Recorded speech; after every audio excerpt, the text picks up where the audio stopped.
요한일서 4장 9절에서 11절.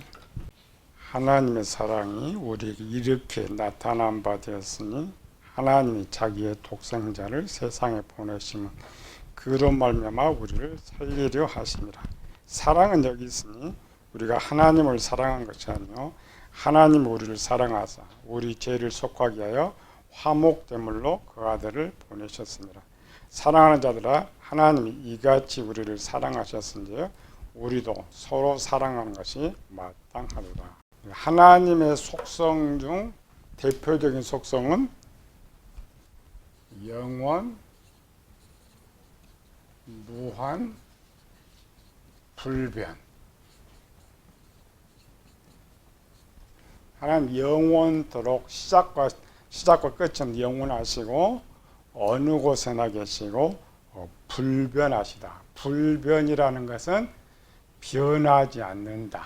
또 한 번 말씀하신 것을 그대로 행하시고 계획하신 대로 이루신다는 겁니다. 사람은 상황과 환경에 처하면 변하고 말죠. 우리가 드라마나 영화들 보면은 끝까지 충결을 지키려고 해도 고문이 되면은 다 변하고 마는 거죠. 그러나 하나님은 절대 변하지 아니하신다. 그래서 히브리서 13장 8절에 예수 그리스도는 어제나 오늘이나 동일하시다. 구원 계획에서도 이 불변한 것 한번 여기 찾아보면 하나님의 창조 계획, 우리가 성경을 보면 하나님의 계획이 변경되는 모습을 자주 볼 수가 있어요. 아브라함이 기도할 때 변경하고 또 하나님의 계획이 변경되는데 실제 눈으로 볼 때 실행편에서는 변경이 되는데 이 실행편은 모두가 다 계획대로 실행하는 거예요. 이거를 작정과 애정이라고 하죠. 우리는 이 실행편만 보기 때문에 하나님께서 이 불변이 아니다라고 말할 수가 있는데 하나님의 작정과 애정으로 가면은 그 계획대로 진행하고 있다. 그러니까 우리가 어떤 사업을 할 때도 계획을 1번 계획이 있고 2번 계획이 있고 3번 계획. 이 말하면 1번이 안 되면 두 번째로, 두 번이면 세 번째로 계획대로 돼요. 그런데 보는 사람들은 뒤 행동만 보니까 1번 계획서에서 2번 또 변했네 이런 거를 말을 할 수가 있어요. 이 중에 하나의 구원 계획 보면 우리 책에는 이제 이 거주 계획이죠. 하나님의 거주 계획. 이 거주 계획은 뭐냐면 사람들이 어디서 살 것이냐, 어떻게 살 것이냐. 그래서 하나의 거주 계획의 첫 번째, 온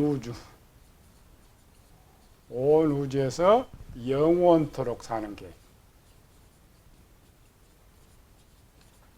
사람이 아담이 죽지 않고 사람이 많이 번성해도 사람이 이 땅에서 편하게 살 수 있는 온 우주에 살 수 있는 계획. 두 번째 계획은 자정계획이라고 해요. 자정계획은 하나님의 죄가 없는 상태에서 온 우주에 살도록 해놨는데 보니까 실행을 해보려니까 죄의 문제가 발생한단 말이죠. 마귀가 등장해가지고 죄의 문제가 발생하니까 그럼 이런 죄의 문제 발생할 때 어떻게 할까? 그래서 자정계획은 뭐예요? 스스로 깨끗게 해서 오래 살 수 있는 것. 그걸 하기 위해서 등장시켰던 것이 생명나무와 선악과. 근데 보니까 이렇게 살 수 있고 깨끗게 할 수 있도록 주었는데 또 이제 세 번째는 율법을 나중에 주시죠. 이걸 주었음에도 불구하고 또 안 되는 거예요. 그래서 세 번째 계획이 천상 이주 계획. 천상 이주 계획은 이 지구 포기, 우주 지구 다 포기해버리고 사람들을 천국에 데려가 산다. 이게 이제 천상 이주 계획이. 근데 이렇게 보면은 분명 계획을 변경시키는 거야. 그러나 이 계획은 실행하기 전에 세운 계획대로 하는 거예요. 사람들이 볼 때는 이렇게 들으면 하나님이 자꾸 계획을 변경시키는, 아브라함 때도 마찬가지예요. 우리가 보면 아브라함이 50, 45, 40 이렇게 변경시킨 것 같은데 아니, 하나님이 오실 때 아브라함이 그렇게 할 거 아셨어요. 계획이 이미 있어.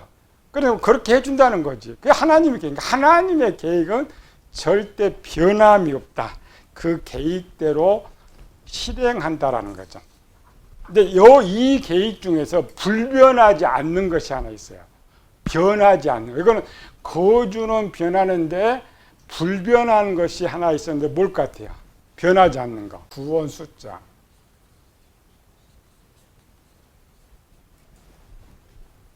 구원할 수 있는 숫자는 1번을 진행하든 2번을 진행하든 3번을 진행하든 변하지 않는다 이 말이에요. 우리 이제 이런 걸 배우지 않으니까 잘 모르지만 성경에 가보면은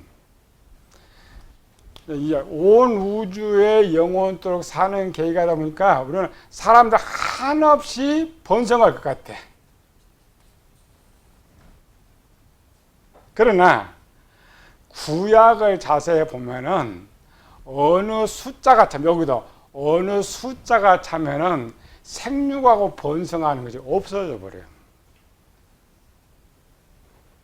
가장 사람들이 이 땅에 적당하게 살 때는 생육하고 번성한 것이 사라져 버린단 말이죠. 그렇기 때문에 구원 얻을 숫자가 유지가 되는 거야. 그런데 이거는 아예 실행을 하지 않았기 때문에 성경을 찾을 수가 없어요. 그러나 두 번째 내용에 가보면 우리가 이걸 알 수가 있어요. 자정계획 속에서. 자정계획은 지금 계속 뭐예요? 자정에서, 여기도 자정하고 1번이 계속 진행되는 거예요. 온 우주에서. 기본은 가나안 땅에서부터 살아가지만 원칙은 확대된 거. 가나안에서 지구로, 지구에서 온 우주. 이 두 번째 계획, 요건 실행하는 거죠. 요 바로 실행해서 보니까 요 실행 계획에 나타나는 거. 70일 후에.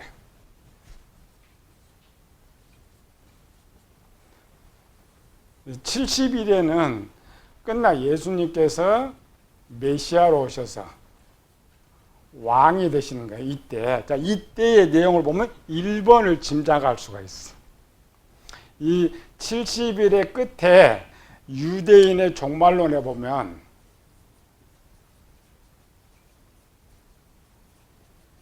유대인 종말론 뭐가 나와요? 부활이 나와요. 부활.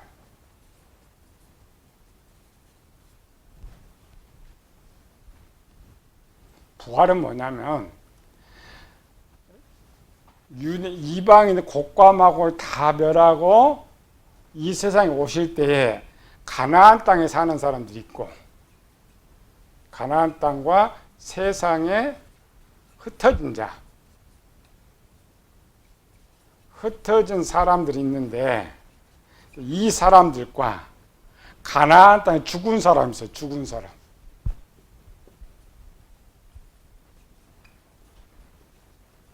죽은 사람. 예수님께서 이 땅에 메시아로 오셔가지고 이 죽은 사람들은 부활을 시키고 나머지 숫자가 있다 했죠. 나머지 이 숫자를 채우기까지 요 흩어 땅에 사는 사람들은 계속 생육하고 번성해.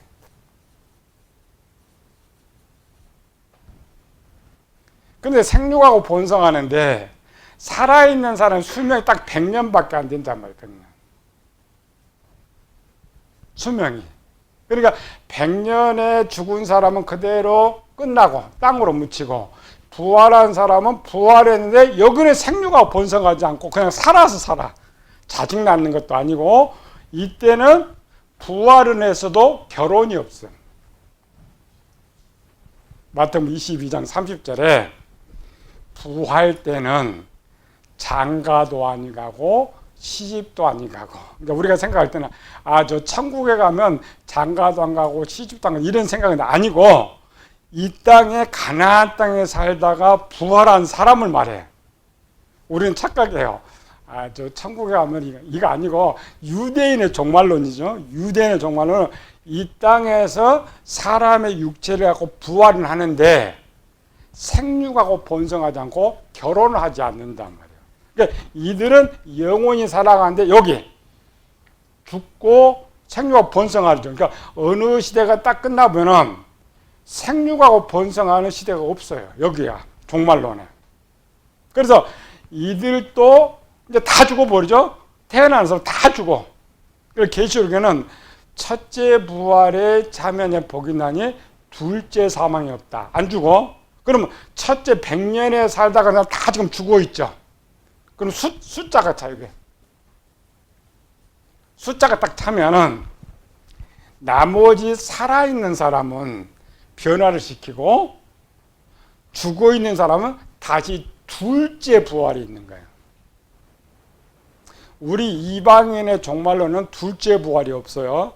근데 계시록이니까 첫째 부활에 참여한 자, 둘째 부활에 참여한 자. 그러니까 첫째, 둘째 부활에 참여한 사람, 변화된 사람 딱 되면은 뭐가 안 돼? 생육하고 번성이 안 돼. 근데 여기 이 숫자와 첫 번째 이 숫자가 똑같단 말이죠. 우리 이런 걸 안 가르쳐 주죠. 구약도 안 가르쳐. 그냥 숫자 세 번째만 천상이주기. 그럼 세 번째 천상이주기 요거는 발표했죠. 숫자를 여기서는 숫자를 말해 숫자. 1번, 2번은 성경에서 완성이 안 됐기 때문에 숫자라는 말을 표를 쓰지 않는데 3번째 오니까 구원받을 숫자가 있었단 말이죠. 그럼 구원받을 숫자가 여기서 변경해서 만든 것이 아니고 이때 만드는 거 이때. 아담을 만들기 전에 이미 여기에 구원 숫자가 정해졌단 말이에요. 그러니까 1번을 해도 그 숫자만 구원시키고 2번에도 그 숫자만 구원시키고 3번을 해도 그 숫자만 구원을 시키는 거예요. 이 불변 속에는 상황은 변화는 시켰는데 구원 숫자는 하나님의 처음 계획안대로 진행해요. 그래서 우리가 이제 신학교에서 배울 때 뭘 배워요? 선택과 유기를 배우는 거죠. 하나님께서 처음 계획을 세울 때 이미 구원받을 사람과 버릴 사람 정해버렸어요. 이미 이때 숫자가 정해진 거예요. 그러니까 1번을 가든 그 숫자, 2번을 가도 그 숫자, 3번을 가도 그 숫자가 된단 말이죠. 처음 예수님께서 아담이 범죄한 후에 1000년을 얻었던 그 이유가 뭐 있느냐? 그 1000년 동안에 구원 숫자를 채우려고 했단 말이에요. 그런데 다 지금 범죄해 버리죠. 아벨의 때는 또 안 되는 거죠. 또 이스라엘 백성들을 가지고 마지막 또 1000년을 또 연장시켰어요. 이 땅에 1000년을 또 연장시켜서 가나안 땅에 주었는데 또 실패를 했어요. 그래서 또 하나님께서 70일을 만들어 가지고 또 진행했는데 또 실패를 해버렸단 말이죠. 그리고 우리가 구약과 신약이 다른 점이 있죠. 하나님의 사랑, 구약과 신약의 다른 점. 첫 번째가 뭐라고 했어요? 그건 하나님의 사랑이 제한적이다. 2번째는 누구나로 병해, 누구나. 이게 왜 나온다고요? 이 구약의 방법은 어떤 방법을 써도 구원 숫자를 못 채운 거예요. 안 되는 거예요. 그래서 그 구원받을 수 있는 것을 확대시켜서 누구나로 바꿔버리는 거예요. 이게 하나님의 사랑이죠. 구약에는 간접적 사랑 있죠. 하나님께 사랑을 주시되 간접적으로 하셨다. 두 번째, 신약은 직접 오셔서 사랑의 확대죠. 이렇게 온 이유가 뭐냐면 제한적으로 해서도 숫자가 안 되고 간접적으로 아무리 도와줘도 안 돼. 뭐 모세 보내고 선지자 보내고 왕을 보내도 안 돼. 그래서 하나님께 뭘 줘? 직접 온다. 이 직접 온다는 뭐야? 임마누엘. 임마누엘. 하나님이 우리와 함께 계신다. 그래서 우리가 잘 아는 누구든지 천하 만민에게 이 복음 뭐야? 구원보다 하나님이 누구에게든지 사랑을 주신다. 그보다 더 기쁜 소식이 어디 있어요? 구원은 두 번째입니다. 이 복음 중에 첫 번째, 하나님 우리를 사랑하는데 원하는 믿는 누구에게든지 하나님의 사랑을 주실 수 있다. 이게 이제 오늘 뒤에 신약의 사랑의 완성으로 바뀌었죠. 지금 사랑이 정의죠. 사랑은 뭐냐? 저는 누구든지 제한하면 안 된단 말이야. 우리는 언뜻 내 가족만, 내 교회만 아닌데 누구든지. 왜? 하나님 우리는 하나님 법을 실천하는 사람이니까 누구든지로 변경시켜 버렸다. 그리고 이제 과거는 간접적으로 아담한테 맡겨서 온 세상 하나님의 사랑을 나눠주라.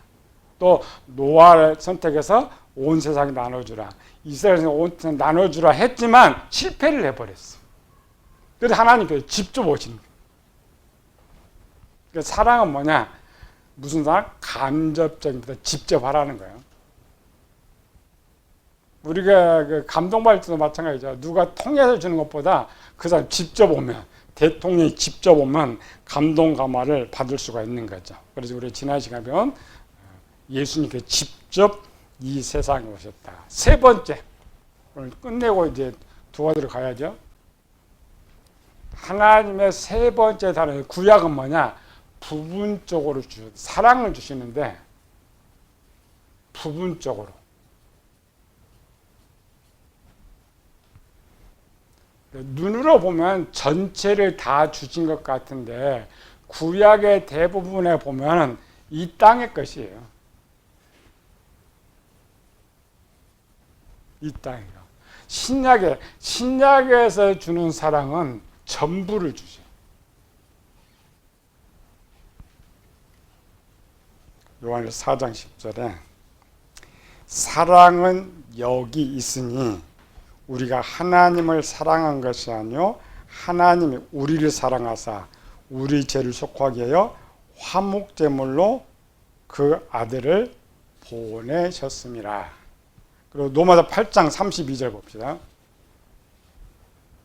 다른 점 찾아야 돼요. 구약과 신약의 다른 점. 우리는 사랑하면 이제 신약적인 거, 이거를 포함해가지고 신약적인 사랑을 해야 돼요.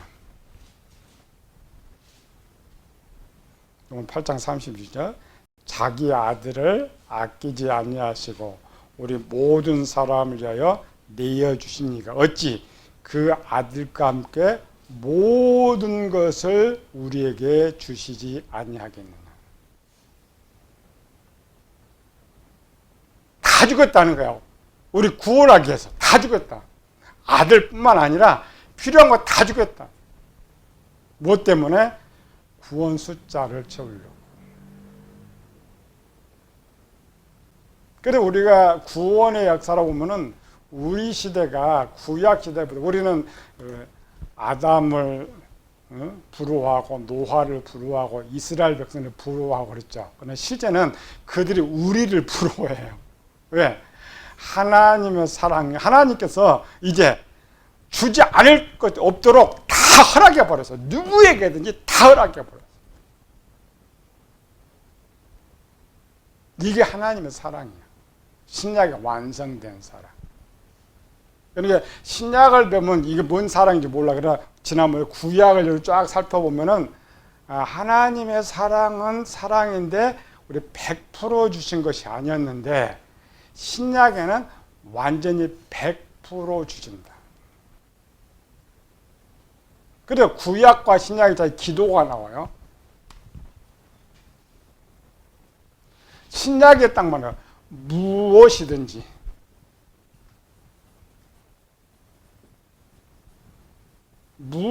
무엇이든지 구하면 아버지께서 주시리라. 이 단어가 구약에는 없어요. 무엇이든지, 하늘의 것이든지 땅의 것이든지 무엇이든지 구해라. 왜 그게 나온다고요? 사랑이 바뀌었어요. 사랑의 정의가 바뀌어가지고 무엇이든, 물론 이제 조건이 있죠. 그의 뜻대로 먹는 하나님을 기쁘시게 하는데 필요한 것이 이제 바뀌지만 가장 중요한 무엇이든지. 구약에는 이게 없어요.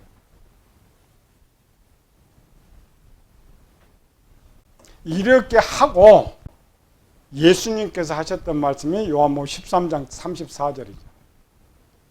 내가 너희를 사랑한 것 같이. 그게 이쪽이에요. 이렇게. 우리는 아이들 것 같아서 성경 문장만 보는 거죠. 제자들 발 시켜가지고 야 내가 너희를 사랑한 것처럼, 지금 그거 전혀 말하지 않는 건데 우리는 그 문장에 그곳이 있었으니까. 그렇지 않습니다. 청년 장년이 되면 이렇게 사랑한 것 같이 너도 사랑해라. 그래야 하나님 사랑 아는 거죠. 조금도 아니고 일부분도 아니고 전부. 그래서 사람들이 언제 사랑을 느끼느냐, 그 당사자가 직접 와서 나를 도울 때 가장 사랑을 느껴요. 저 사람은 간접적으로 돈을 아무리 보내도 돈을 많이 보낸 것보다 사람이 직접 와서 하는 것을 가장 사랑을. 외국인들이 우리나라 칭찬하는 것 중에 정이죠, 정. 외국인들은 태어나면서 본질적으로 개인주의로 태어나. 옆에 무슨 일이 벌어지는 상관이 없어요. 근데 걔들 이제 쓰는 거죠. 처음 한국 사람 보면은 제일 냉랭하대. 말을 않고 신문으로 관심 없으니까 심하고 너무 차가워. 한국 사람 너무 차가워.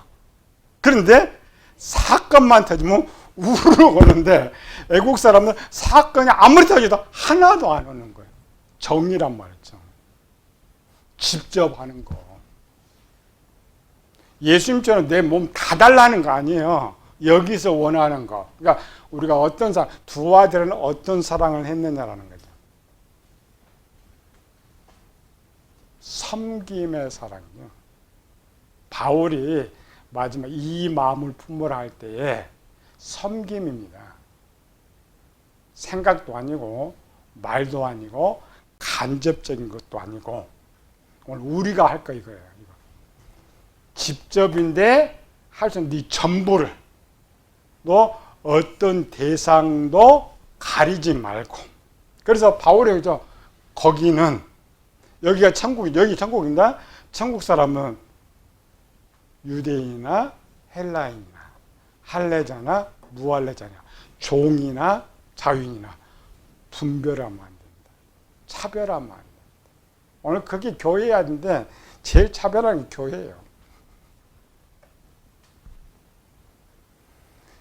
이 등급이 제일 차별되는 게 원래 교회거든요. 직장은 그냥 동료 직급 하나 차이잖아요. 교회는 너나 하나 들어오니까 차별이 너무 많아. 근데 그걸 차별해버려.